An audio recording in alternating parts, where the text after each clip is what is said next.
So, hello everyone, welcome back to STVZ and this is Sandeep भैया from IIT Guwahati.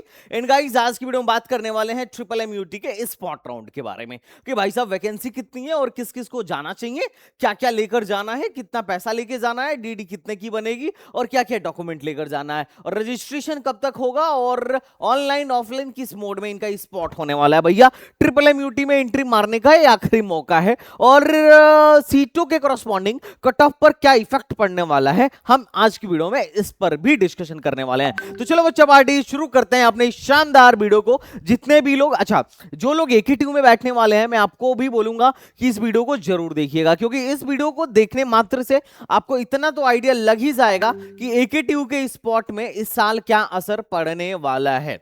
जैसा कि जब ट्रिपल MUT की कट ऑफ आई थी तब मैंने बड़ा डिटेल में एक बात बताई थी कि देखो कोर ब्रांचेस की कट ऑफ ऊपर चढ़ रही है। जो चीज लो रैंक पे मिल जाती थी अब लो रैंक पर नहीं मिल पा रही है, सिविल, मैकेनिकल, केमिकल जैसे ब्रांचेस।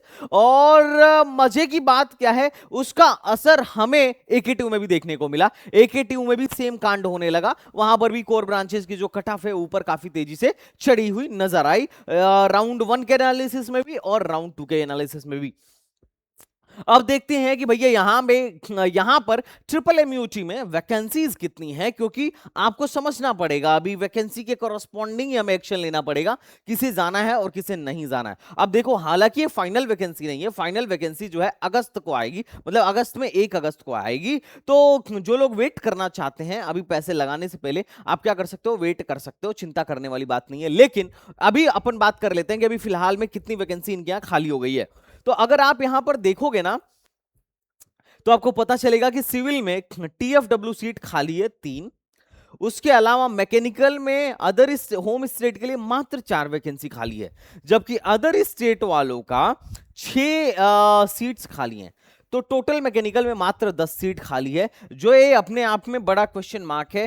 पूरे ट्रिपल MUT के स्पॉट राउंड के इतिहास में पिछले 4-5 सालों का तुम उठा लो, 3-4 सालों का तो डेटा मैं यहीं दिखा दूंगा, आज तक ऐसा नहीं हुआ कि मैकेनिकल में इतनी कम सीटें खाली रही हो। इसके पीछे का रीजन है ट्रिपल MUT में मैकेनिकल का फिलहाल में प्लेसमेंट ठीक ठाक जा रहा है, तो लोग थोड़े से मैकेनिकल की तरफ भाग रहे हैं। सिविल में पिछले साल की तुलना में नंबर ऑफ सीट्स ज्यादा वैकेंट रही हैं भाई साहब। 52 सीट 102 सीटें वैकेंट रही हैं, सिर्फ होम स्टेट के लिए 9 सीटें हैं और TFW में 3 सीटें हैं और मतलब होम स्टेट के लिए 90 सीटें हैं, अदर स्टेट वालों के 9 सीट हैं। अब बात करते हैं नेक्स्ट ब्रांच केमिकल इंजीनियरिंग की। तो फिलहाल में 48 सीट्स हैं और अदर स्टेट के लिए 4 सीटें, तो ओवरऑल 52 सीट्स हैं। तो अदर स्टेट का कुल मिलाजुला के मात्र 19 सीट है, होम स्टेट में ज्यादा नहीं बचा है, मतलब 1000 से भी ज्यादा सीटें हैं यहां पर, और मात्र स्पॉट राउंड के लिए 142 सीट ही बच पाया है। अब यहां से आपको एक चीज का अंदाजा लगेगा कि जो अच्छी ब्रांचेस थी, computer, IT, EC and IoT, internet of things, इनमें एक भी सीट नहीं बची और ये बिल्कुल एक्सपेक्टेड था, ये कोई नई बात नहीं थी। इसका कारण है इंटरनल स्लाइडिंग। सीटें तो यहां बचती हैं, कंप्यूटर साइंस वाला बच्चा सीट कैंसिल करा के चला जाता है, यहां ट्रिपल M का बच्चा IIT में चला जाएगा, HBTU में चला जाएगा, जोसा या CSAP के थ्रू किसी काउंसिल मतलब किसी सीट को ले लेगा। अभी CSAP भले नहीं हुआ है, अभी आगे भी CSE वाले सीट छोड़ेंगे। हमारे खुद के कई बच्चे हैं जिन्होंने ट्रिपल M में सीट बुक कर रखा है, अब अभी असमंजस में चल रहे हैं कि 31 तारीख को जो है, 31 तारीख लास्ट डेट है, रिफंड करें ना करें, तो थोड़ा सा चल रहा है कि भैया CSAP मिलेगा कि नहीं मिलेगा। अगर CSAP में कंफर्म हो जाता तो कर लेते हैं। तो अभी तो खैर वैकेंसीज और आएंगी, तो आपको उसके लिए ज्यादा परेशान होने की जरूरत नहीं है, क्योंकि आज तो अभी 30 है, 31 लास्ट डेट है विड्रॉल का, तो अभी लोग विड्रॉल मार ही रहे हैं, हो सकता है वैकेंसीज थोड़ी सी बढ़ जाए। अब होता क्या है कि जो ऊपर के ब्रांच वाले लोग हैं, जो सीट छोड़ के भागे थे, वहां पर क्या हुआ था, इंटरनल स्लाइडिंग हो गई थी। अब इंटरनल स्लाइडिंग की वजह से नीचे वाले बच्चों को ऊपर भेज दिया गया था। सीट तो ऊपर में भी खाली हुई थी, लेकिन इंटरनल स्लाइडिंग जो राउंड था, जो स्लाइडिंग राउंड था, उसने कुछ मजेदार काम किया और नीचे वाले बच्चों को ऊपर भेज दिया। तो ये थोड़ा सा जो है समझने वाली बात है। तो खैर अपन आगे बढ़ते हैं। तो ये तो खैर रही इसकी इंफॉर्मेशन कि कितनी सीटें बाकी हैं, लेकिन अब देखते हैं कि लास्ट ईयर की तुलना में इस साल कितनी सीटें बाकी रही। तो लास्ट ईयर जो नंबर ऑफ सीट्स बाकी थी वो 183 सीट बाकी थी, और मजे की बात क्या थी कि मैकेनिकल में अकेले 61 सीट बाकी था। तो पिछले साल की तुलना में इस साल सिविल में ज्यादा सीट खाली हुआ है, नो डाउट 90 सीट खाली हुआ है, 90 छोड़ो 93 सीट खाली हुआ है, और लास्ट ईयर मात्र 76 ही खाली था। पर ये जो मैकेनिकल था ना भाई साहब, लास्ट ईयर टोटल 61 सीट बचा था मैकेनिकल में, और इस बार मैकेनिकल का पूरा पत्ता ही साफ हो गया। अदर स्टेट में मात्र 4 सीट बचा हुआ मैकेनिकल में।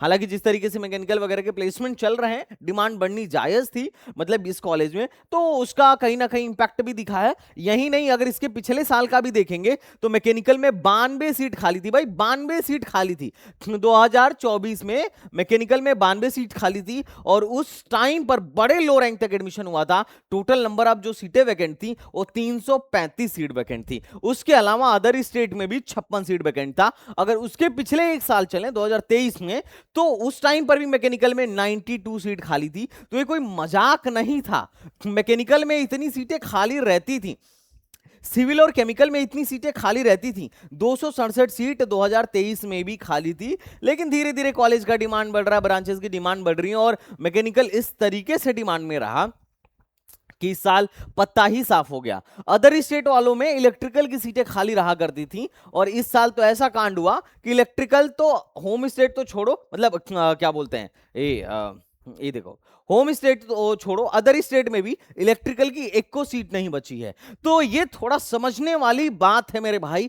इस साल कहीं ना कहीं स्पॉट में कंपटीशन थोड़ा ज्यादा दिखने वाला है। हालांकि इन लोगों ने टाइम से पहले ही वैकेंसी निकाल दी है। वैसे निकालना तो इनको 31 तारीख को रात में चाहिए, ताकि जब विड्रॉल का डेट ओवर हो जाए, ताकि ये पता चल जाए कि और कितने लोग विड्रॉल कर रहे हैं। फिजिकल रिपोर्टिंग के कंप्लीट होने के बाद ही इनको करना चाहिए, बट अभी इन लोगों ने चलो पहले ही निकाल दिया, कोई बात नहीं। लेकिन इससे आपको अंदाजा लग रहा होगा ये वैकेंसी इतनी है ही, उसके अलावा वैकेंसी बढ़ने की भी चांसेस हैं। कितनी बढ़ के होंगी वो मैं एक शॉर्ट वीडियो के माध्यम से आपको बताने की कोशिश करूंगा जब 1 तारीख को इनकी वैकेंसी आएगी। अब हम इंपॉर्टेंट टाइमलाइन देख लेते हैं और देख लेते हैं स्पॉट में कौन कौन बैठ सकता है। अच्छा, आपको मैं बता दूं, स्पॉट के बाद स्पेशल स्पॉट भी होता है। 2024 में भी हुआ था, 2025 में भी हुआ था, उसमें भी थोड़ी बहुत सीटें बची रहती हैं, और कई बार अदर स्टेट के लिए अच्छी खासी सीटें बची रहती हैं, अदर स्टेट वालों के लिए अच्छी खासी सीटें बची रहती हैं। और ट्रिपल एमयूटी एक ऐसा कॉलेज है जहां पर बिहार का, झारखंड का बच्चा भर भर के आता है।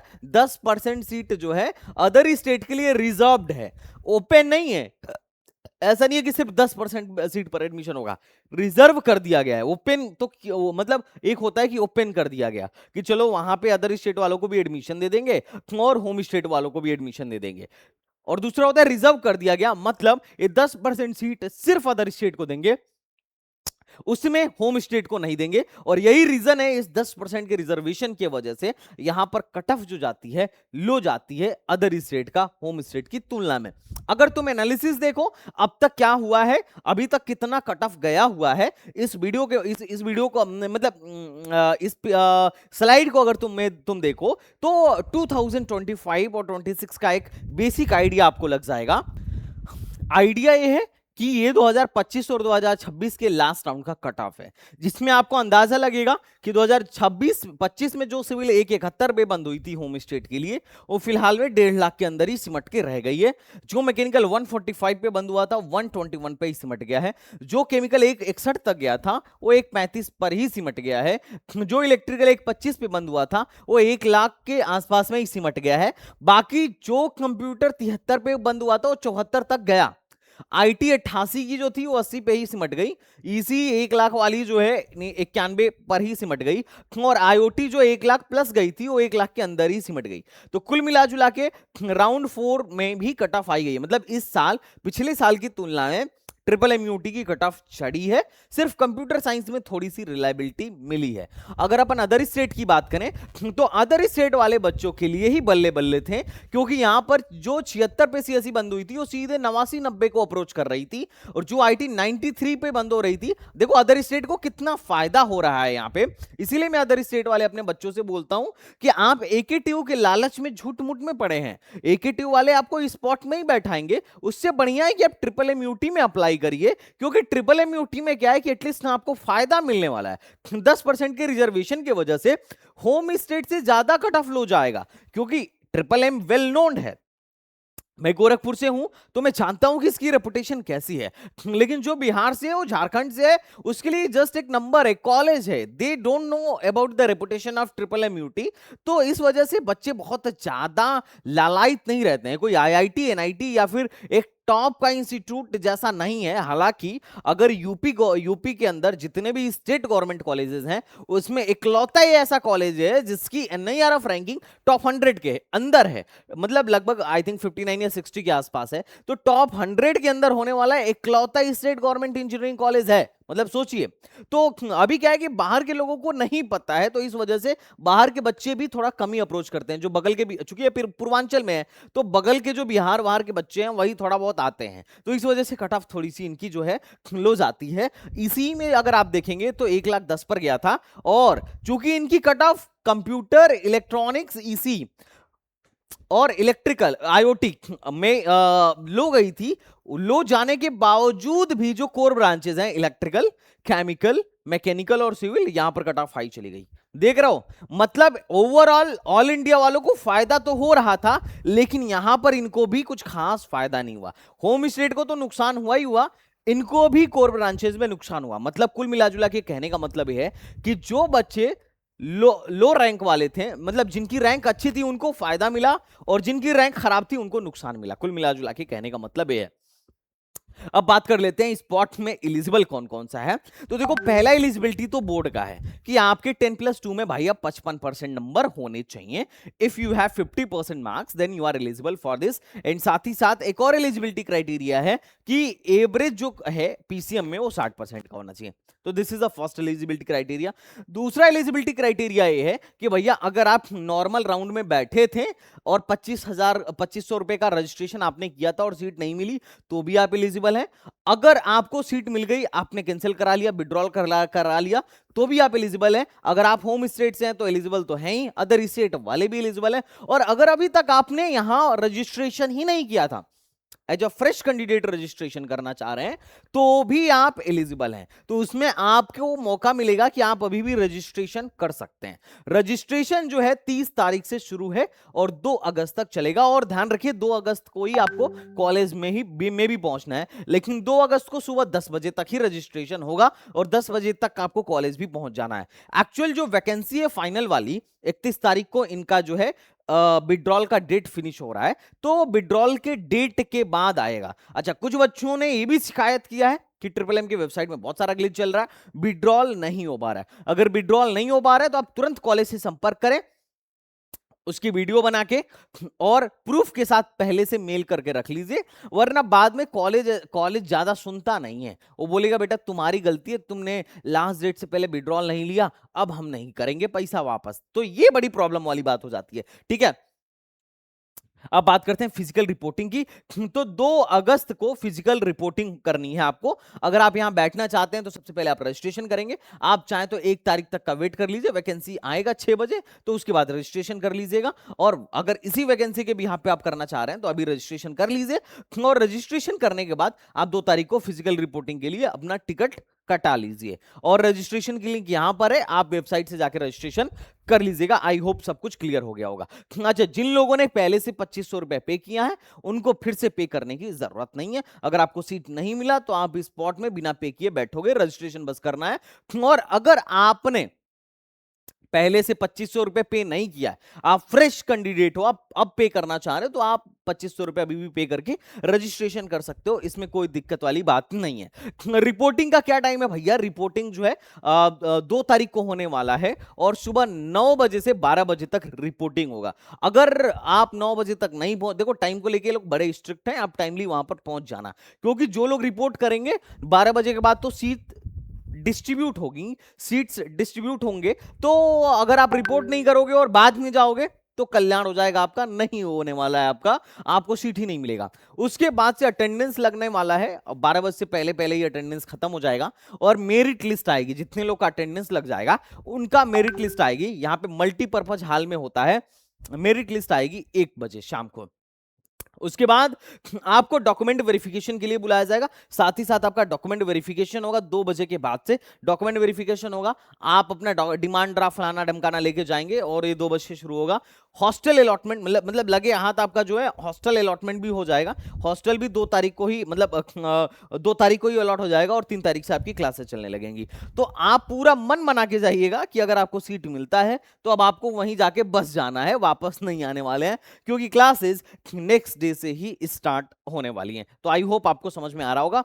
तो 2 तारीख को हमें जाना है, अगर सीट मिलती है तो उसी दिन हॉस्टल भी मिल जाएगा और हम उसी दिन सेटल्ड भी हो जाएंगे। 3 तारीख से अपन क्लास के लिए भी जाएंगे। तो ये है ऑन स्पॉट एडमिशन, तुरंत तुरंत जाइए और एडमिशन पाइए। तो इस बात का आपको ध्यान रखना है। अब जो सबसे इंपॉर्टेंट चीज है, आपको डॉक्यूमेंट अपना सारा लेके जाना है और साथ ही साथ आपको लेके जाना है डिमांड ड्राफ्ट। अब कुछ बच्चे होंगे जो बोल रहे होंगे कि भैया अगर मेरे को पहले ही सीट मिल गई है तो क्या मैं फिर बैठ सकता हूं? क्या आप नहीं बैठ सकते हो। जिन्होंने पहले सीट सिक्योर कर लिया है, जो एडमिशन के लिए इंटरनल स्लाइडिंग में पार्टिसिपेट कर चुके थे और विड्रॉल नहीं किए थे, तो वो लोग एलिजिबल नहीं है। इसके लिए एक पूरा नोटिस है, आप एक बार नोटिस पढ़िएगा। ये रजिस्ट्रेशन लिंक है, यहां पे जाके रजिस्ट्रेशन कर लीजिएगा और यहां पे एलिजिबिलिटी क्राइटेरिया जो है इन लोगों ने साफ साफ दे रखा है, एक बार ध्यान दीजिए। तो आप इस रजिस्ट्रेशन लिंक से जाकर रजिस्ट्रेशन कर दीजिएगा और मैं इसको अपने ग्रुप में भी डाल दूंगा।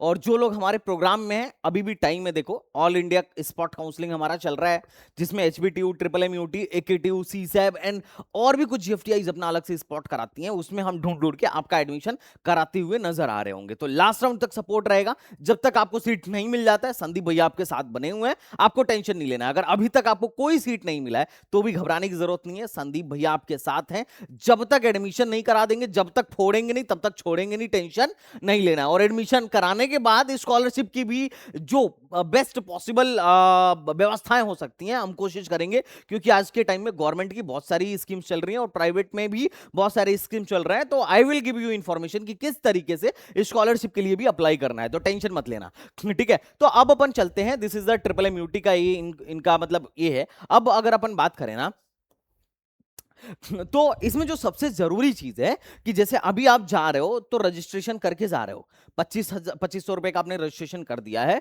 लेकिन फीस भी आप साथ ही लेके जाओगे और फीस देने का तरीका होगा डिमांड ड्राफ्ट। ये लोग डिमांड ड्राफ्ट का ही वो करने वाले हैं। तो डिमांड ड्राफ्ट आपको क्या करना है, बनवा के लेके जाना है। तो सबसे पहले आप अभी चले जाओ, आज ही निकल लो डिमांड ड्राफ्ट। जैसे फॉर एग्जांपल डिमांड ड्राफ्ट क्या होता है मैं बता देता हूं। जैसे ये डिमांड ड्राफ्ट, मेरा एडमिशन हुआ था दिल्ली टेक्निकल यूनिवर्सिटी में, डीटीयू में। तो मैं डीटीयू के रजिस्ट्रार के फेवर में ये अपना डिमांड ड्राफ्ट 1,25,000 का बनवा के लेके गया था। तो ये डीडी है, मतलब डीडी का क्या है कि ये लोग कैश में नहीं लेते हैं, ये लोग चेक भी नहीं लेते हैं।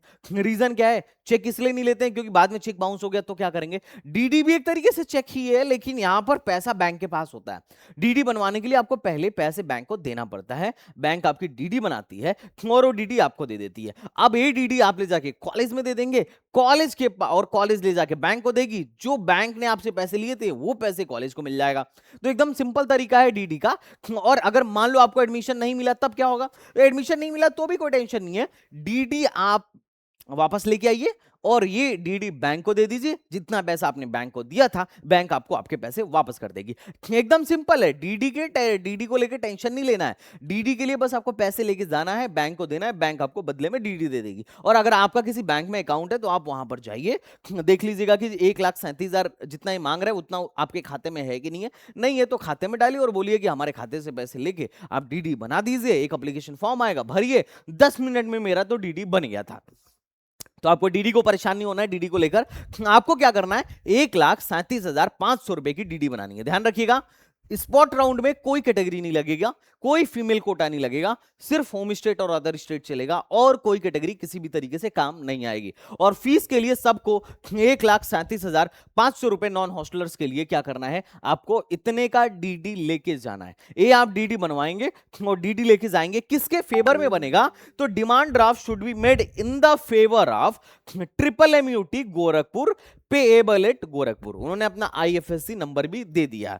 अब जैसे मैंने यहाँ पे किसके फेवर में बनवाया था अपनी डीडी, तो मेरी डीडी देखोगे तो यहाँ पे रजिस्टर्ड डीटीयू, मतलब रजिस्टर्ड दिल्ली टेक्निकल यूनिवर्सिटी के मैंने फेवर में बनवाया था। और कितने का बनवाया था, तो 1,25,000 का बनवाया था। तो ऐसे ही डीडी आपके पास भी आएगी। अब अलग अलग बैंक का अलग अलग हिसाब किताब होता है, तो तुम टेंशन मत लेना।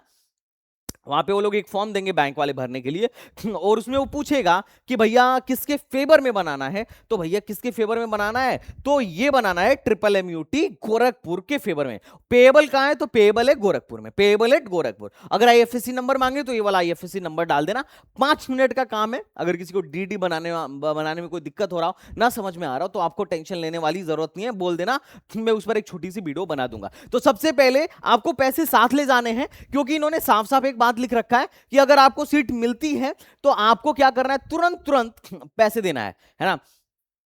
अगर आपको सीट मिलती है तो आपको तुरंत तुरंत पैसे देना है। अगर आप पैसे नहीं दोगे तो आपका जो क्या बोलते हैं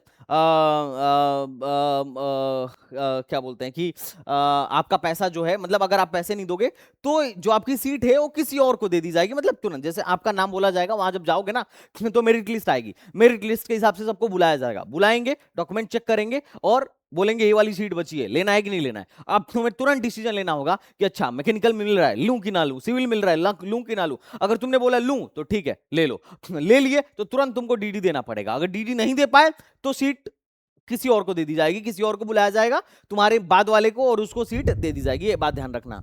तो बेटा ये इंपॉर्टेंट डिसीजन होगा। और साथ ही साथ जैसे मान लो अगर उन्होंने तुम्हें दे दिया, तुमने डीडी भी दे दिया, और घर आने के बाद तुम्हारा मन किया कि नहीं यार वहां सिविल नहीं लेना है, तो इन्होंने साफ साफ लिखा है कि if a candidate will withdrawal his candidature at later stage then only caution money will refunded. जैसे कि तुम वहां गए, सिविल ले लिए और डीडी दे दिए, एडमिशन कंप्लीट करा लिए और घर आ गए। अब तुम्हें लग रहा है कि नहीं भैया नहीं लेना है एडमिशन यहां से, मेरा कैंडिडेचर क्या कर दो, कैंसिल कर दो। तो ऐसा नहीं हो पाएगा, कैंडिडेचर तो कैंसिल हो जाएगा, विड्रॉल तो तुम कर लोगे, तुम्हारी सीट भी खाली हो जाएगी अगले स्पेशल स्पॉट के लिए, लेकिन पैसा वापस नहीं मिलेगा, सिर्फ कॉशन मनी ही वापस मिलेगा। तो इस बात को भी पहले से समझना है, माइंड मेकअप करके चलना है कि सीसम में अगर कुछ मिल रहा है इससे बेहतर, तो वो उसका एनालिसिस पहले ही कर लेना है, तब जाके इधर पैसे लगाने हैं। तो ये थोड़ा सा आपके लिए जो है इंपॉर्टेंट बात हो जाएगी।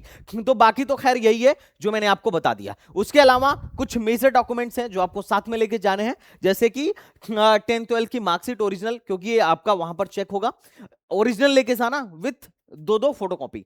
उसके अलावा आधार लेके जाना विद 2 फोटोकॉपी। अगर 12th बाहर से किए हो और यूपी का डोमिसाइल का फायदा ले रहे हो तो आपको डोमिसाइल सर्टिफिकेट भी लगाना पड़ेगा।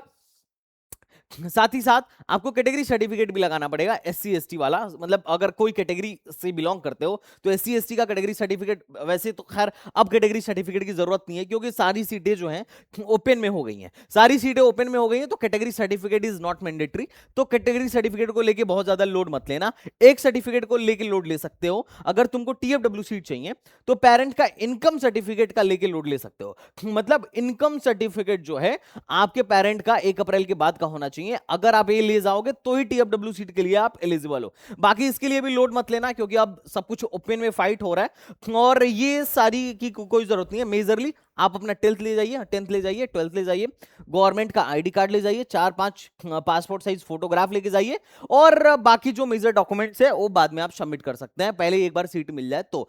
लेकिन जो मेजर डॉक्यूमेंट्स हैं जिससे डिसाइड होगा कि आप यहां एडमिशन लेने के लिए एलिजिबल हैं, वो आपको लेके जाना ही जाना है, ये बात ध्यान रखना है ना, ये बातें ध्यान रखना। उसके अलावा एक बार ये लोग फिर से इंस्ट्रक्शन निकालेंगे कि क्या क्या लेके आना है, तो एक बार तुम उसे देख लेना, बट इतनी सारी चीजें लेके जाना, और साथ ही में एक डिमांड ड्राफ्ट भी लेके जाना है। डीडी मैंडेटरी है। मैं गया था जब अपने टाइम पहली बार ट्रिपल एमयूटी में, तो मुझे पता नहीं था डीडी बनेगा कैसे, और मैं डीडी लेके भी नहीं गया था, और वहां मुझे बहुत समस्याओं का सामना करना पड़ा था, एक टाइम की बात है। बट एनीवेज तुम लोग ऐसी समस्याओं का सामना नहीं करना, इसीलिए तो मैं फिर काउंसलर बना कि तुम्हें कोई दिक्कत नहीं होने दूंगा। एनीवेज तो आई होप आपकी क्वारीज क्लियर हो गए होंगे। एक क्वारी तो रह ही गई, वो है कट ऑफ का, कि भैया कट ऑफ क्या जाने वाला है। तो मैं देखो स्पॉट का तो ये लोग कट ऑफ नहीं निकालते हैं, लेकिन मैं अपने एक्सपीरियंस के बेसिस पे बता देता हूं क्योंकि हर साल स्पॉट में हमारे यहाँ बच्चे जाते हैं। अगर मैं होम स्टेट की बात करूं तो लास्ट ईयर लगभग 3.5 लाख प्लस पर भी एडमिशन हुए थे, लगभग लगभग एक अप्रोक्सीमेट है ना। तो लगभग लगभग जिन लोगों के लेस देन 4 लाख रैंक थे उनके पास एक उम्मीद थी।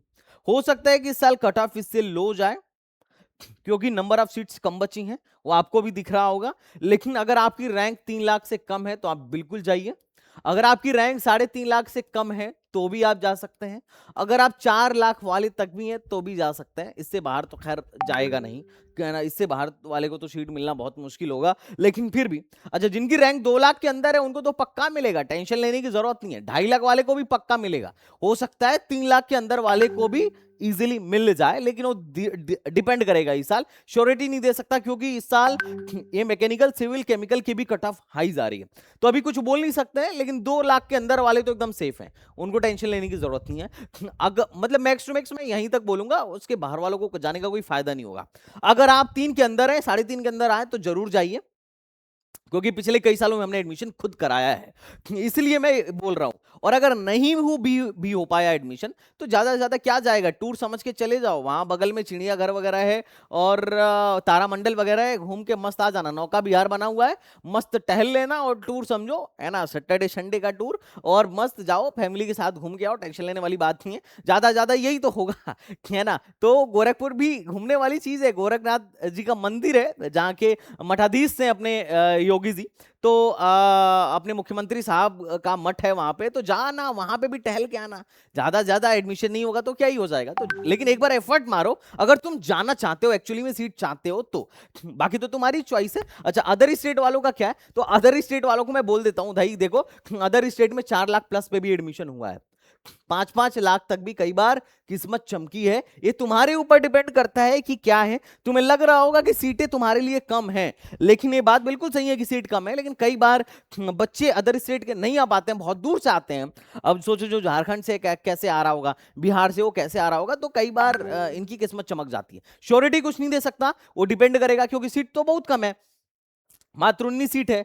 तुमसे बढ़िया रैंक वाले अगर 19 बच्चे भी आ गए ना तो तुम्हारा खेल खत्म, है ना। तो ये देखना पड़ेगा तुमको। तो आई होप तुम्हारी ये डाउट कट ऑफ की जो है वो क्लियर हो गई होगी। तो चलो फिर बच्चा पार्टी, मिलता हूं नेक्स्ट वीडियो में, तब तक के लिए बाय बाय, टाटा एंड जय Hind. Thank you so much, thanks a lot बच्चा पार्टी, थैंक यू।